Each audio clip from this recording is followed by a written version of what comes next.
Okay,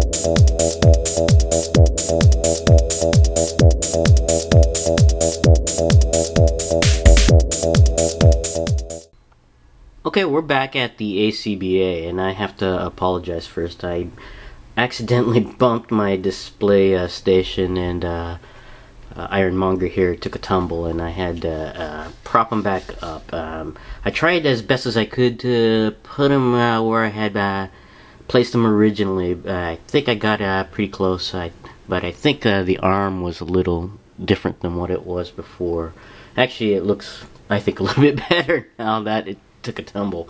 But we'll go over each aspect of the ACBA here and some of my thoughts on each of the parts here, where I got the part or the figure, or how I had posed the figure, and all that kind of neat stuff. And first up, we'll go ahead and take a look at the foreground material, which is the motorcycle here. And as you can see, I wanted the motorcycle here to mainly cover up the display or the flight stand base. It's pretty wide, and it's made of course, semi-translucent plastic, but it's just even with the translucency, it kind of sticks out without something covering it a little bit. So try to take advantage of using the motorcycle here to cover up some of the flight stand.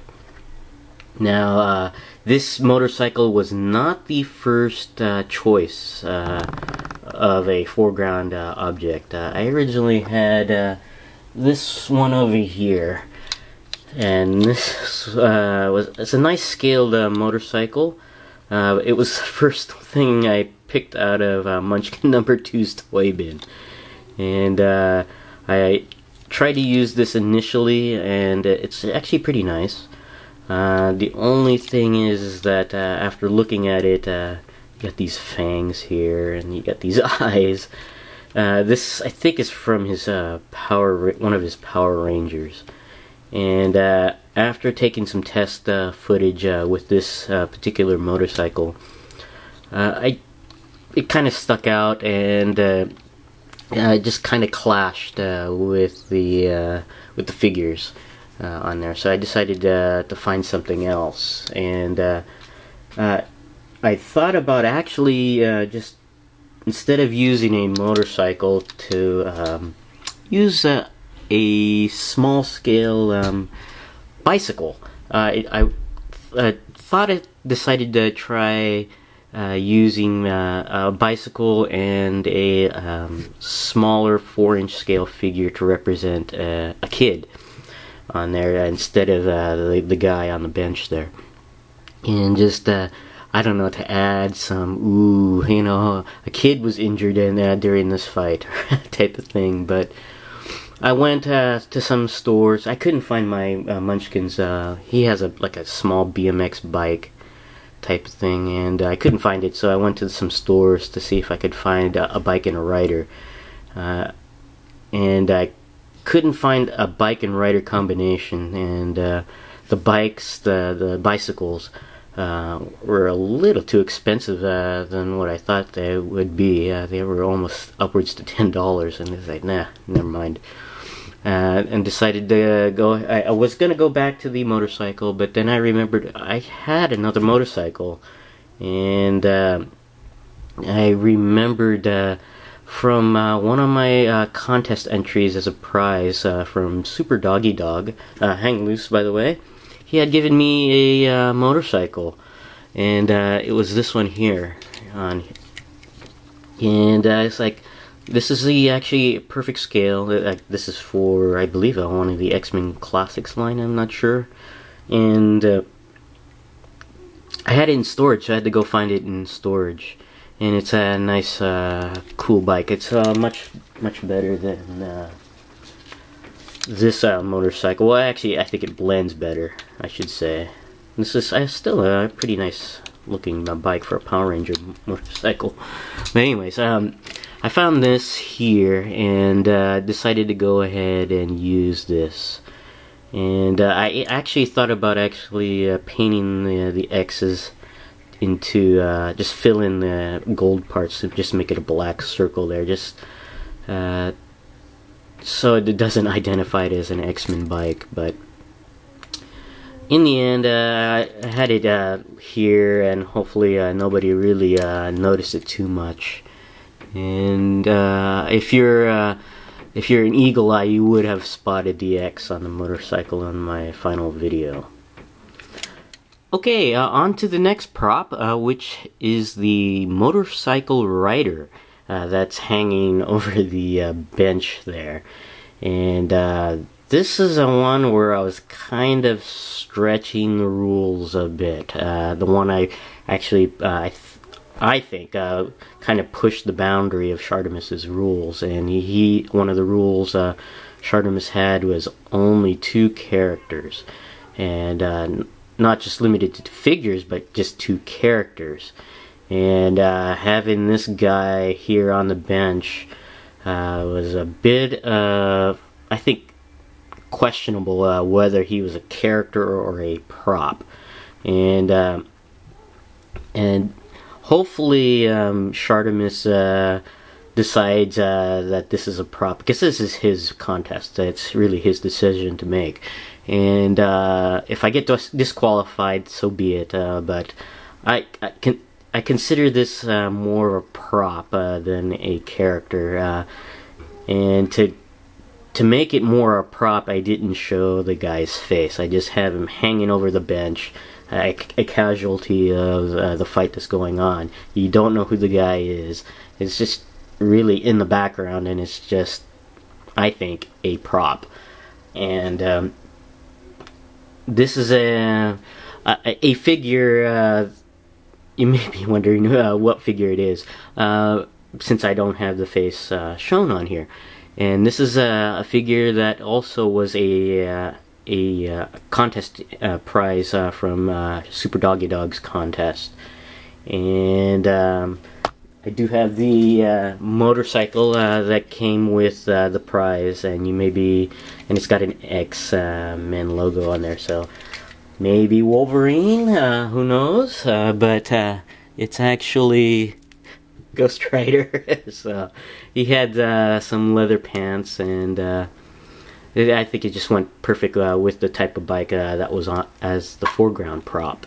So, but hopefully with his face hidden and just really just in the background, hanging over a bench, hopefully Chartemus would think this is just a prop and not an actual character. So, but pretty neat. The batteries, I think, still work on this guy. Yeah. So, but I gotta thank Super Doggy Dog for the motorcycle and the Ghost Rider there. They've been put to good use. Ever since coming back to the action figure hobby last year, I've collected quite a few action figures, but one thing I was sorely lacking were accessories or props to build an ACBA. And for the street scene here, I needed something in the background to fit the scene. And I just did not have any of the materials. I was actually starting to think of building something, but decided just to go ahead and go out to see what I could find. And it's not really easy to find some props to go with the 1/12 scale figures. And another alternative that I actually did find were those tech deck, or they're like skateboarder boards, and you use your fingers to play around with them. And they have actually quite a few good street scene material.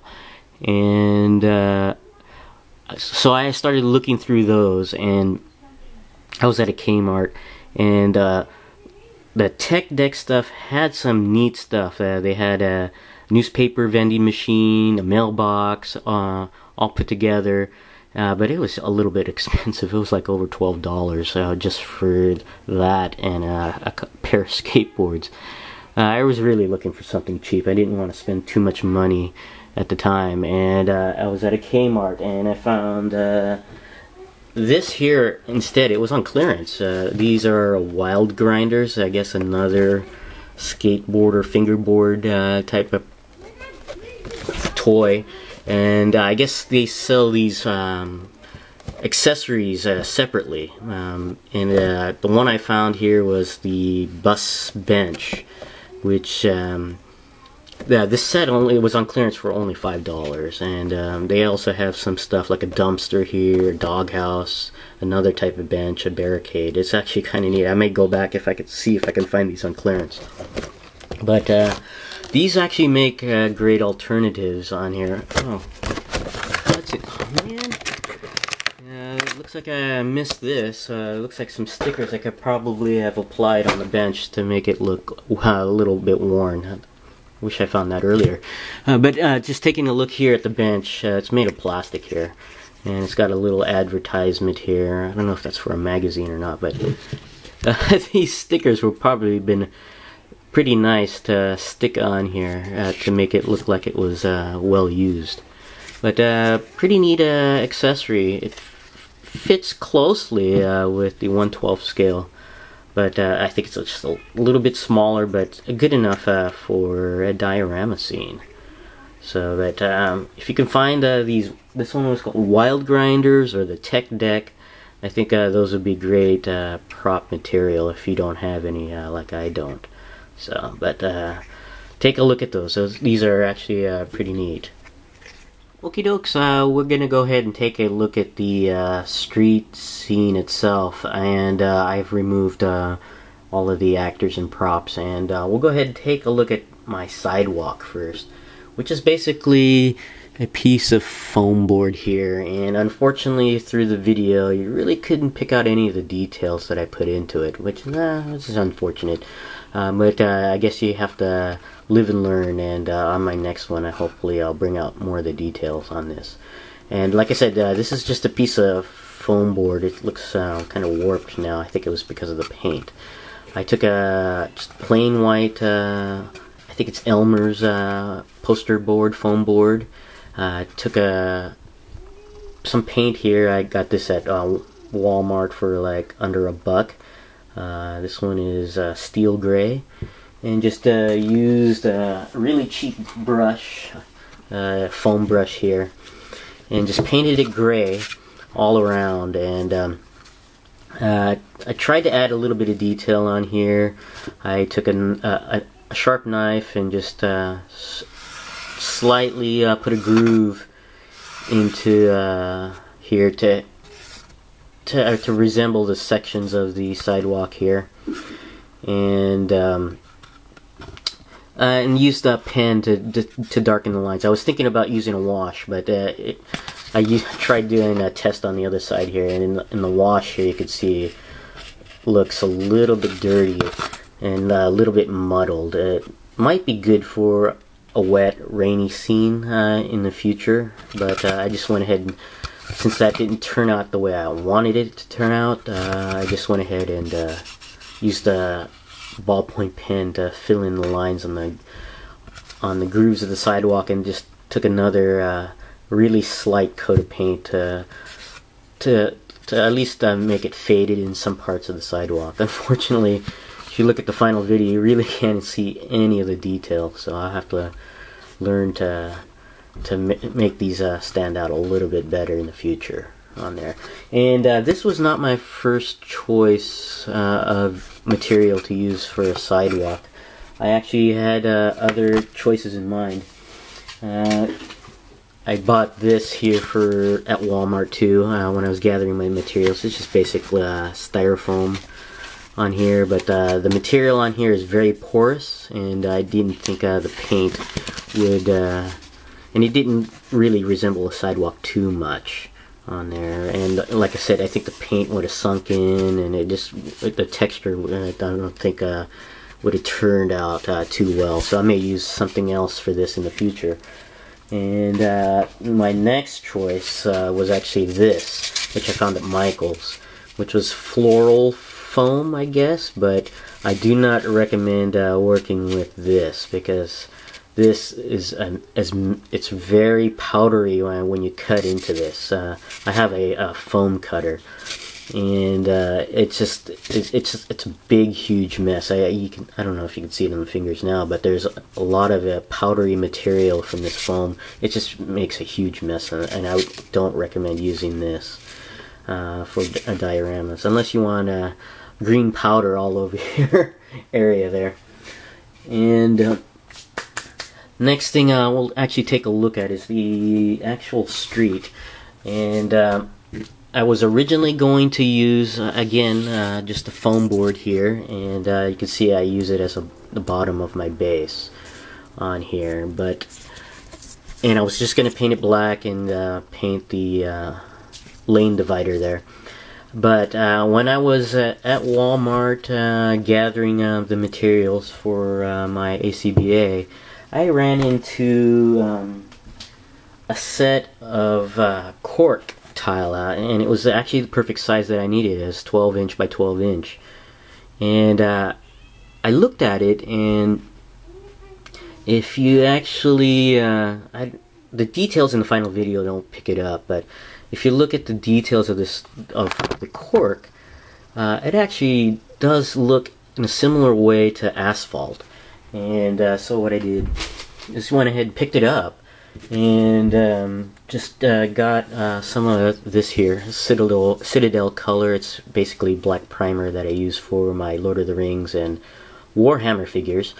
And I just sprayed a coat of black instead of actually having to paint it all with a brush. And see, hopefully you can see it here, but it actually does resemble asphalt pretty well. And I didn't paint it entirely black. There's some patches of brown showing through. I think it actually makes it look very, very cool. And as for the lane dividers on here, see, I went ahead and to create, instead of having to paint each of these individually, I just went ahead and just created a real quick stencil type pattern through a sheet of binder paper, and folded it in half, cut out certain areas to make it nice and even. I used the lines on the binder paper there, and then just went ahead and pretty much created a stencil pattern here, and just went ahead and took a Citadel sunburst yellow paint on here, and just laid out the lane dividers and just painted through there. So I think it turned out pretty well on there. It's not solid yellow, although it does look like it in the video screen, but you can actually see some of the black underneath, which I think it is a nice effect on there if you see it in person. So, but this is the I think is pretty neat. And of course I glued the cork onto the foam board base, and it looks like it ended up warping after it dried, which is unfortunate. So I may have to bend it and try to flatten it out for future use on there. So, but this is the street scene for my ACBA there. Alright, we're gonna go ahead and take a look at the actors in this ACBA, which are the action figures. And first up, I'm just gonna go ahead and move this over here. I think it's a lot better angle there.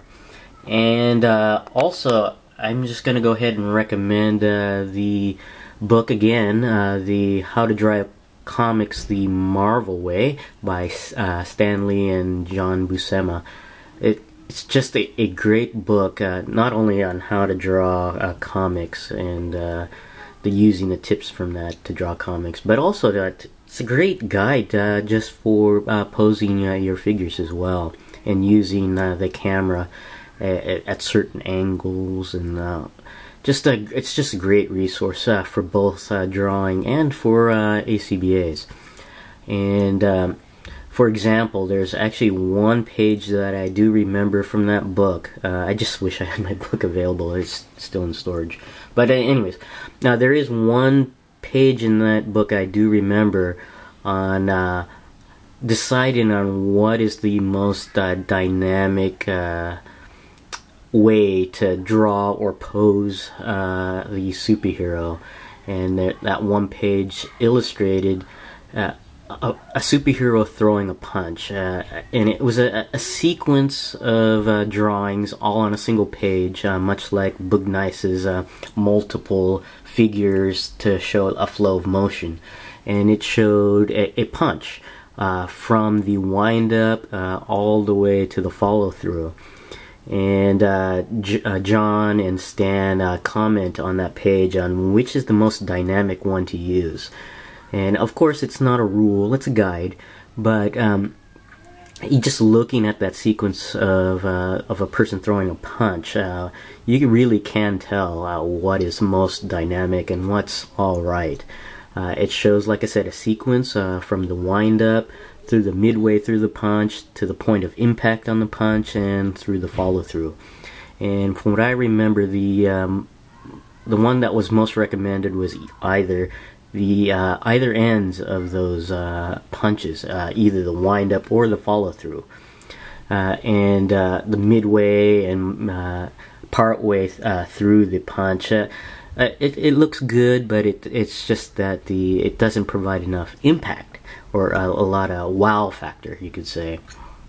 So I tried to use that on this one here instead of using before the punch or actually hitting Ironmonger here. I actually tried to just go with the follow through, and you could see the effects on the way I posed it. You got Iron Man here following through with the punch, and of course Ironmonger here being rattled as an after effect of that punch. And I tried to pose the figures in a way that reflected that kind of punch. Alright, we're gonna go ahead and take a look at Iron Man here. And let me just go ahead and move him here. And this is the Walmart exclusive Iron Man Mark IV.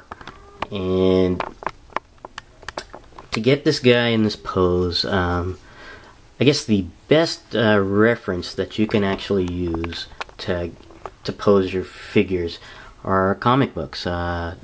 Those guys that create these comics know what they're doing when they draw the figures in their dynamic poses, especially for the action shots. And most of my comics were in storage, so I didn't have access to them. So the next best thing, if you don't have a model to pose for you, is to use yourself. And that's what I did.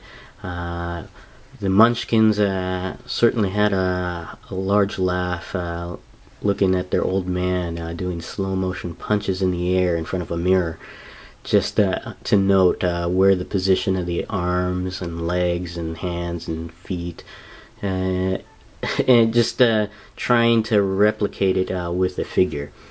And now this Mark IV here is a pretty good posable figure. There are some limits to this figure here, especially at the waist and at the hips and certain parts of the arm.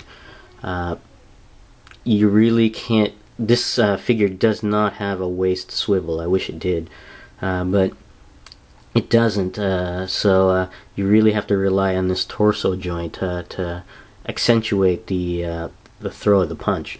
And the nice thing about this torso is that you can actually move it side to side, so you can actually have the curvature over here on one side and the straightened end of it on this side. Sorry about my hand in the way on there, to accentuate that throw of the punch on there. And of course the hips, you really have to work with those Hasbro hips there. So, and one thing to note about this Mark IV is thank goodness for alternate hands, because you can really play with how you want to have the hands formed on this figure, since this the hands on these figures are not posable on there, so alternate hands is the next best thing on there. So, but just if you don't have access to your comic books like I didn't, go ahead and use yourself as a model. That's the best thing you can actually do. Especially to note how to position the arms and the twist in the legs when you're doing a particular pose. It's just yourself is a great model on there. Up next, we have the Ironmonger here, and this is the second release of Ironmonger in the 6-inch scale.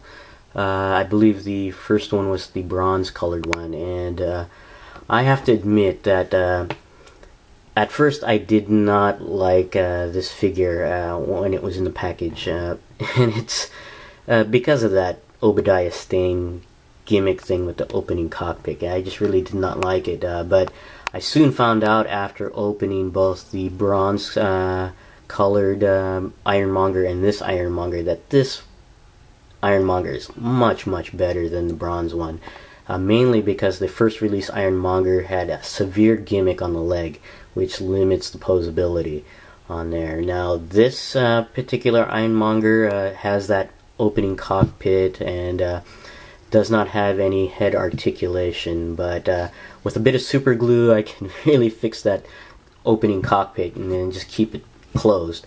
And the head is forgivable because Ironmonger here is a big bulky guy, and having severe or extreme head articulation is not too necessary for this type of guy on here. But I have actually grown to love this Ironmonger figure.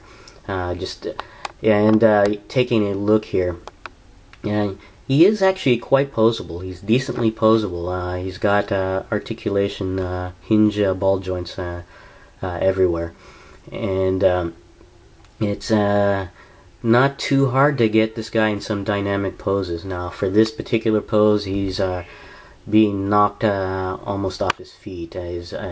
I have him here with his knees about to buckle, and he's rotating with the after effects of being hit. And I know Shartimus, his favorite joint is the ankle pivot here. And just taking a look at that ankle pivot, this guy does not have ankle pivot. And I have to admit that this is one of the cases where not having an ankle pivot is actually beneficial for this type of pose, at least. With the ankle or the foot at an angle here, it actually sort of kind of illustrates his loss of control of his body because he's reeling from that punch. So I think that was kind of neat. And it does, his feet actually does provide a lot of balance because his feet are pretty long on the sides there. But taking a look at Ironmonger here at a different angle, you can see that he's actually pretty posable on there. Whoops, on there. And you can also take a look here is the comic book cutout that I used, and if you've seen the earlier part on the computer section of I used a font from Blambot to create that. And at first I thought I'd be able to slip it in between this shoulder guard here and just stick, but it kept drooping on there, so I just ended up using some Scotch tape here and just stick it onto his side on there. And it was hidden underneath his shoulder guard, and at the angle you really couldn't see it, so that was pretty nice. Oh, and one thing about the comic book cutout here, what I've done is actually just taken let me get it into focus there. Just taken a Blambot font and just used an editor to print it out. I think I put it in italicized font and printed it out on a sheet of paper. But since a regular sheet of paper is kind of flimsy, what I did was I cut out about a section of this font area and put double-sided tape on the other side of the sheet of paper and taped it onto a comic backing board to make it a little bit sturdier, and then just started cutting around the actual lettering itself on there. So it's a little bit thicker on there in the end, and it's a lot sturdier and doesn't warp too much on there. And back again to the Ironmonger figure here. Let me pose him a little bit. Like I said, he's a decently posable figure for his bulk, and I really do like this figure. He doesn't have, like I said, a swivel or even a hinge joint on the head due to the opening cockpit gimmick here, but I think it's forgivable, and it's a great figure to pose on here. So pretty nice. I really do like this figure on here, and it's more movie accurate on the paint, and I'm not sure if it's picking it up, but there's a lot of weathering detail, a lot of what looks like a simulated grime on there. Very, very cool. Much better than the first release Ironmonger on there, and just a great figure to use for ACBA. Alright, this is the end of my first bio of a Dio, and I hope everyone enjoyed watching it. I hope everyone wasn't bored to tears or bored to sleep, and go ahead and please leave a comment down below what you thought of it, to see if I should produce more of these. And again, thanks for watching, and I'll see you guys next time.